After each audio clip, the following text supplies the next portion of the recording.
গোমতী জেলা body builders and fitness association শুক্রবার hotel royal ইনে এক মহতী রক্তদান শিবিরের আয়োজন করে রাজ্যের ব্লাড ব্যাংকগুলিতে রক্তের সংকট অব্যাহত রয়েছে।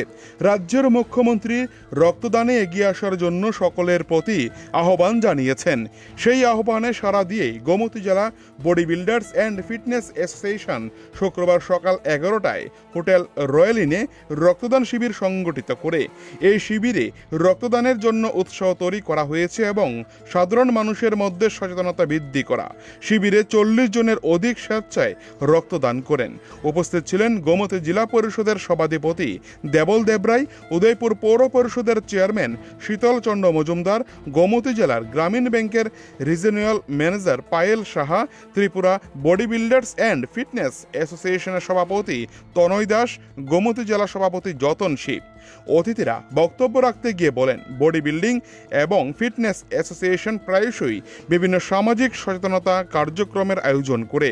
এই ধরনের আয়োজন তাদের সদস্য এবং সাধারণ মানুষের মধ্যে সুস্থ জীবন এবং স্বাস্থ্যকর কার্যকলাপের প্রতি আগ্রহ তৈরি করতে সাহায্য করে। এই রক্তদান শিবিরের মাধ্যমে তারা স্বাস্থ্য সচেতনতা বাড়াতে এবং মানুষের মধ্যে পারস্পরিক সহযোগিতা বাড়াতে সক্ষম হয়েছে। আগামী দিনেও গোমতী জেলাতে এই ধরনের উদ্যোগ থাকবে বলে উদ্যোক্তারা জানিয়েছে। উদয়পুর থেকে নিজস্ব প্রতিনিধির রিপোর্ট, টিভি 100 বাংলা। গর্বের আনন্দের আর কিছু হতে পারে। আমি গর্বিত, আমি আনন্দিত যে বডি বিল্ডার্স ঠাকুর এগিয়ে এসছে রক্তদানে। আমরা যত মানুষ আছি দেশে বা সারা পৃথিবীর পরিসংখ্যান নেই যদি বলি, প্রত্যেকটা দেশে, প্রত্যেকটা রাজ্যে, প্রত্যেকটা জেলা আমরা যত লোক আছি তার 1% রক্তদাতা রক্ত দিলে পরে সেই রক্তটাই আমাদের একটা সারা বছরের অভাবটা মিটিয়ে দেয়। এরকম একটা হিসাব সরকারের কাছে আছে এবং আমরাও জানি।